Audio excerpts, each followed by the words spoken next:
검찰에서 특검에 이어 수사를 계속하도록 하는 것이 바람직하다고 판단하였습니다. 야3당은 황교안 권한대행에 대한 탄핵 소추안 발의에 합의했습니다. 황대행의 이 같은 직무유기와 권한 남용에 대해서 법적 조치도 고려할 것입니다. 황교안 대행은 역사의 죄인으로 기록될 것입니다. 혹시나 했습니다만 역시나였습니다. 황교안 대통령 권한대행. 근데 특검 수사기간 연장 요청 거부했죠.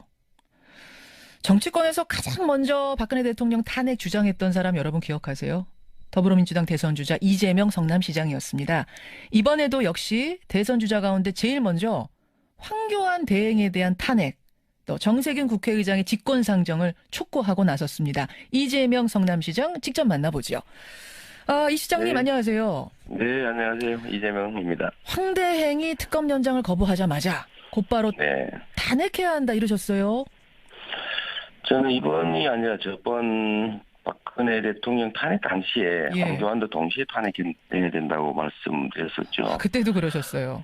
왜냐하면 이 황교안 대행이 실질적으로 이 박근혜 최순실에 대해 공범인데다가 이 대통령을 보장할 총괄 책임 보좌기관이 예. 총리인데 이 총리가 해야 될 일을 제대로 했더라면 사실 뭐 이런 일이 발생하기가 어려웠겠죠. 그래서 공동 책임자였고 거기다 좀 더 더한다면 향후에 대통령 권한 대행을 하면서 대통령을 편들어서 국민의 뜻에 반하는 여러 가지 행위를 할 것은 충분히 예상되는 것이기 때문에 한꺼번에 책임을 물었어야 된다. 그때 이미.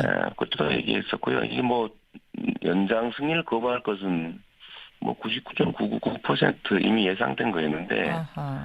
그걸 기대한다고 하는 것 자체가 저는 조금 이해하기가 어렵습니다. 그렇군요. 그러는. 네. 근데 황 대행이 특검 연장 승인을 거부한 게 뭐 국민 다수 정서에 어긋난 건 맞지만 네. 현행 헌법상 법률을 실질적으로 위반한 건 아니기 때문에 탄핵까지 가는 건 좀 무리 아니냐. 정병국 저 대표도 법상 안 되는 건 안 되는 거다. 우리 마음하고는 좀 다르다. 이런 말씀하셨거든요. 그게 이제 형식 논리를 보면 뭐 그렇게 말하는 사람도 있을 수 있는데 예. 지금 당장 그 특검 연장안을 승인 거부한 것 자체를 불법이라고 보기는 어렵죠. 그런데 이번 특검 연장안을 거부했다고 탄핵을 하자는 게 아니고 예. 제 말씀은 이게 헌법 위반이라고 하는 게 무슨 꼭 형사처벌 사안만을 말하는 건 아닙니다. 그러니까 법률이 또 헌법이 정한 의무를 이행하지 못하면 이게 공무원을 파면하는 즉 징계하는 절차이기 때문에 국민의 뜻으로 과거에 헌법에 정한 국정총괄기관 즉 대통령 총괄 보좌기관의 보좌 업무를 충분히 못한 게 분명하기 때문에 예. 그게 탄핵 사유에 해당되는 거죠. 그렇기 때문에 탄핵을 할 법적 근거도 충분하다고 보시는 거예요. 그러면 네, 이미 탄핵 근거는 만들어져 있는데 그걸 안 하고 있던 와중에 국민의 뜻에 어긋나는 행위를 추가했으니까 그건 정상 참작 사유고 과거에 이미 탄핵 사유는 만들어져 있다. 그런 박근혜 대통령 탄핵 소추할 때 이미 황교안 총리도 탄핵이 됐었어야 마땅하다. 같이 소추됐었어야 마땅하다. 이 말씀. 네, 공범이고 보좌 업무를 충실히 못한 형식 정리권도 이미 갖추었으니까. 근데 네. 황 대행을 탄핵한다면 지금 대통령 자격으로 탄핵하는 겁니까? 국무총리 자격으로 탄핵하는 겁니까? 왜냐하면 대통령 자격이 된다면 국회에서 3분의 2가 찬성을 해야 되고 국무총리만 3분의 1이 돼야 되고 이게 아주 다르거든요. 네, 그런 주장하는 분이 계신 것 같은데 형식 논리적으로 이건 대행할 뿐이고 그 총리는 총리일 뿐이죠. 총리를 탄핵하면 총리가 없어진 거고 그러면 대통령의 권한 대행을 부총리가 대행하는 거지 총리의 대행을 대행하는 건 아닙니다. 예. 논리적으로 명확하죠. 그래서 총리 자격으로 탄핵을 하면 충분합니다. 알겠습니다. 그러면 권한 대행이 또 나오는데 괜찮을까요? 너무 혼란스러워지는 건 아니냐 염려하시는 분도 계시는데. 권한 대행의 대행은 아니고 대행을 하는 선순위자가 사라진 정도에 불과하죠. 제가 보기에는 황교안 총리보다는 오히려 부총리가 순위에 따라서 대행하는 것이 지금보다는 훨씬 덜 혼란스럽습니다. 유일호 부총리가 되는 겁니까? 그 다음 순위가? 네, 뭐 그렇게 되겠죠. 차라리 그분이 하시는 게 낫겠다. 더 혼란스럽겠다. 왜냐하면 지금 대행이라고 하는 건 대통령의 권한을 정지시켜 놓은 상태에서 정지된 권한 중에 현상 유지용 소극적 권한 행사만 하는 게 원래 논리적으로 맞는데 예. 황 대행이 지금 대통령 흉내를 내고 있지 않습니까? 흉내를 내고 있어서 네. 유일호 혼란을 부총리는 흉내 안 내실까요? 제가 보기에는 좀 차이가 있을 겁니다. 알겠습니다. 네네. 알겠습니다. 오늘 야사당 대표가 다시 만나서 논의를 한다고 하니까요. 이건 좀 지켜보도록 하고 네. 이재명 성남시장 여러분 만나고 계십니다. 그나저나 목소리 많이 잠기셨어요, 시장님. 제가 지금 감기가 좀 들었어요. 감기 드셨어요. 호남에 계시죠? 네, 지금 광주입니다. 광주에 계세요. 네, 광주 네. 분위기는 어떻습니까? 호남 분위기 어떤가요? 원래 정치인 근처에는 좋아하는 사람만 가까이 오지 싫어하는 사람 가까이 안 오니까 되게 자기들이 느끼기에는 예. 분위기가 좋게 됐습니다. 분위기 좋습니까? 네네. 사실은 이제 호남은 상당히 전략적으로 투표를 하는 곳이거든요. 네, 뭐 그렇다고 합니다. 그렇죠. 보통. 그래서 1위인 문재인 후보가 안 된다고 생각하는 이제 투표자가 있다면 네. 2위인 안희정 후보를 전략적으로 밀지 않겠느냐. 그래서 3위인 이재명 시장은 좀 불리할 거다라는 이런 분석도 나오는데 어떻게 보세요? 호남의 전략성이라고 하는 거를 대세를 추종하는 그 추종적 투표를 한다는 뜻이 아닙니다. 필요한 사람 중에서 예. 누가 더 나을까, 누가 더 가능성이 높을까를 생각하는데 제가 보기에는 호남 민심이 바라는 거는 이 나라의 진짜 변화입니다. 그러니까 단순한 정권 담당자의 교체가 아니라 예. 제대로 된 정권 교체. 권력 담당자나 담당 세력을 바꿔서 국민의 삶이 또는 우리 호남 민심이 바라는 제대로 된 변화가 없다면 그거 바꿔서 뭐 하겠습니까? 아하. 그래서 청산할 세력을 명확하게 청산하고 예. 또 새로운 공정한 나라를 만드는 데 부합하는 사람 중에서 예. 그 중에서 더 가능성이 높은 사람이 누굴까를 찾는 거지 당선될 가능성이 단순히 높다. 여론조사 지지율이 높으니까 예. 그 중에서 제일 높은 사람을 고른다. 그런 투표를 하는 사람이라면 그걸 민도가 높은 호남 민중이라고 할 수 있겠습니까? 그렇게 보세요. 그럼 네. 왜 이재명입니까? 호남민들에게는 뭐라고 말씀하세요? 저는 그렇게 말하죠. 실제로 각자가 가진 상속받은 유산들. 지금 우리 사회가 재산도 상속받지만 정치적 자산도 상속받은 사람들이 주로 주류를 형성하지 않습니까? 예. 박정희의 유산을 물려받은 박근혜가 저지른 이 문제도 있는 거죠. 민주당 안에도 제가 예를 든다면 세력과 유산을 다 제거하고 각자 개인의 능력을 한번 보자. 그리고 어차피 민주당이라고 하는 거대 정치 세력을 대표할 후보를 뽑는데 예.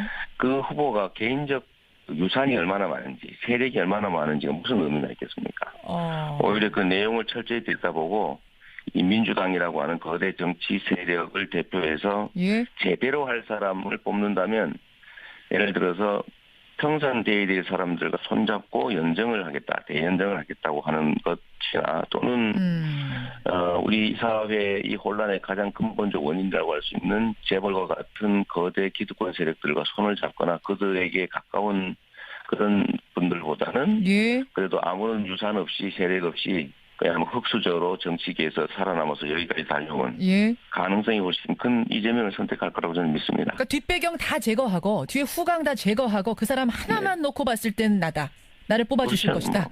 그래서 지금 기초단체장인데도 여기까지 우리 국민들이 불러주신 거죠. 1위 하실 수 있을 것 같으세요? 호남에서 사실 경선 처음이 열리는데. 저는 1위든 2위든 최종적으로는 제가 1위 할 거라고 봅니다. 최종적으로는 1위. 이게 한번 실제로 들여다보면 예. 5천만 명을 대상으로 수동적으로 물어보는 질문에 답하는 것하고 예. 경선은 다를 수밖에 없는 것이 예. 국민 5천만 명 중에 겨우 3, 4%가 등록해서 한 그렇죠. 2% 정도가 투표할 겁니다. 그렇죠. 그런데 2% 또는 3% 사람들 중에서 정말로 이 세상이 어떻게 바뀌어야 되겠다. 이 사람이 꼭 되어야 되겠다라고 적극적으로 행동하는 사람이 이 경선에 참여하게 되는데 그냥 수동적으로 답하는 사람들은 이 경선에 참여하지도 투표하지도 않습니다. 알겠습니다. 그런 측면에서 보면 여전히 이재명을 기대하고 저 변방에서 실력과 실적만으로 그야말로 불러준 분들은 여전히 그 기대를 갖고 있기 때문에 많은 분들이 참여해서 제가 최종적으로 이길 거라고 확신합니다. 호남 1위는 물론이고 최종 1위도 지금 장담한다 이렇게 힘줘서 네. 말씀하셨는데 근데 지금 네. 뭐 경선 주자들이 이재명 시장님뿐만 아니라 다 최선을 다해서 뛰고 있어요. 근데 물론이죠. 네. 당 후보 간 토론회를 두고 갈등이 좀 있더라고요. 네. 토요일에는 당 서버가 마비될 정도로 지지자들 항의도 있었는데 네. 그러니까 횟수와 방식에 문제가 있고 공정한 경선 룰이 아니다. 선관위가 운운하에 달래는 식으로 인터넷 TV 토론 하나 추가했다. 이렇게 문제 제기를 하셨네요. 우리 참모들이 뭐 그렇게 얘기한 분들이 있는 것 같은데요. 예, 예. 제가 이게 숫자 때문에 그런 게 아니고 예. 이미 당초에 합의된 것들이 아무런 상의 없이 바뀔 뿐만 아니라 어허. 나름 문제 지적을 했는데도 아무 반응 없이 그대로 밀어붙인다는 거죠. 소통이 안 되고 있습니까? 네, 그런 얘기를 한 것이고 사실 뭐 인터넷 토론 한 번 하나 무슨 뭐 방송 토론도 아니고 예. 라디오 솔직히 이제 저희 분들은 CBS 듣지만 시사자켓에서 하거든요. 예. TV에서 말씀 잘하셔야 돼요. 못하잖아요. 예. 그래서 그런 얘기들을 한 거지 이게 숫자가 몇 번이다 이런 걸 따지는 건 아닙니다. 그리고 저는 이 문제에 대해서는 일단은 당 내에서 이제 내부적으로 논의해서 한번 정리해 가도록 하고 이제 대외적인 얘기는 일단은 좀 알겠습니다. 여기서는 이제 그만할까 싶어요. 횟수의 문제를 떠나서 지금 선관위가 각 후보들과 소통하는 방식, 문제 제기에 대응하는 방식 여기서 좀 답답함을 느끼신다. 이 그렇습니다. 지금 의견을 듣지를 않고 듣는 자리도 없어요. 듣는 자리도 없고. 아니 그러면은 네. 그 1위 후보인 문재인 후보에게 지나치게 유리하게 가고 있다고 보세요? 누구한테 유리 불리 문제는 아닙니다. 그냥 상식에 관한 얘기죠. 상식에 관한 얘기. 그리고 저는 지금 이 탄핵에 집중할 때라는 거 동의합니다. 예. 동의하고 다만 그걸 핑계로 다른 결정을 하면 안 되는 거죠. 국민들이 모르는 게 아닙니다. 알겠습니다. 만약에 선거운동을 하는 게 탄핵에 집중하는데 방해가 된다고 하면 예. 다른 선거운동 예를 들면 뭐 녹화 방송에 나가거나 각종 선거운동을 다 하고 있는데 예. 그중에서 후보 간 토론은 안 된다. 아, 다른 거 다 되는데 왜 후보 간 토론만 탄핵에 방해가 되느냐? 그러니까 그런 얘기를 하면서 예를 들면 저 같은 사람들을 제가 가장 탄핵에 집중했고 예.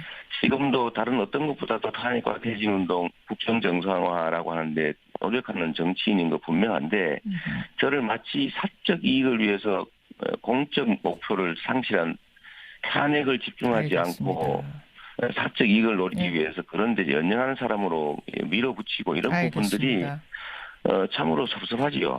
섭섭하시죠. 그래서 이제 어떤 얘기 나오냐면 당내 경선 상황이 계속 이런 식으로 진행이 된다면 최악의 경우에 중대 결심을 할 가능성, 보이콧을 할 가능성 이 보도가 되더라고요.